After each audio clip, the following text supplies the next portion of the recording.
Hi guys, સો આજે મારા મમ્મીનો બર્થડે છે. તો સૌથી પહેલાં તો હેપી બર્થડે મમ્મી. અને એમના માટે મેં કંઈક લખ્યું છે જેમાં તમે પણ ક્યાંક ને ક્યાંક રિલેટ કરી શકશો. કે મને નથી ખબર કે હું કેટલી નસીબદાર છું નથી, પણ જ્યારે જ્યારે હું તને જોઉં છું ત્યારે મને ખરેખર અહેસાસ થાય છે કે મારા જેવા નસીબદાર તો બહુ ઓછા હશે કે જેને તારા જેવી માં મળી. મારો જન્મ તારા કોખે થયો છે. કે જ્યારથી અમે આવ્યા તારા જીવનમાં તું તો ભૂલી જ ગઈ કે તારાય કેટલાક સપનાઓ હતા, તારી કેટલી ખુશીઓ હતી, ઈચ્છાઓ હતી. અમને શું ગમશે, શું નહીં ગમે, અમારે શું જોઈએ છીએ, અમારે શું લેવું છે, તે તારું આખું જીવન એના પાછળ આપી દીધું. આના માટે થેન્ક યુ તો બહુ નાનો વર્ડ છે. આ એક જન્મ નહીં પણ 7 જન્મ હું તારી કરજદાર રહેવા માંગીશ. અને મારાથી બનતી હું દરેક કોશિશ કરીશ કે જેનાથી હું તારા દરેક સપના પૂરા કરી શકું. પેલું કહેવાય ને કે અમુક ઉંમર થાય એટલે મા બાપે બાળકોનું મિત્ર બનવું પડે, પણ ખરેખર બધા નથી બની શકતા.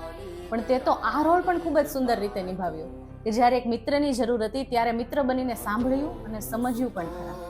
એટલે જ મને વિશ્વાસ છે કે આ દુનિયા ક્યારેય સમજશે કે નહીં સમજે, પણ મારી મા મને જરૂર સમજશે.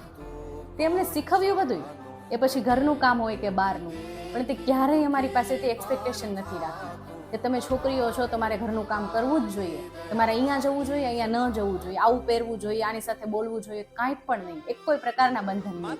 અને ખરેખર મને ઉડવાને પાંખો આપી. કદાચ એટલે જ હું આજે મારે જે કરવું છે એ કરી શકું છું અને દરેક સપના હું ખુલ્લા મને જોઈ શકું છું. કારણ કે મને ખબર છે મારી પાછળ મારી માં પહાડ બનીને ઊભી છે, જે મને નદીની જેમ વહેવાની સ્વતંત્રતા આપે છે. એટલે જ હું કહું છું કે મારા જેવા નસીબદાર બહુ ઓછા હશે. Once again happy birthday mummy. I love you so much.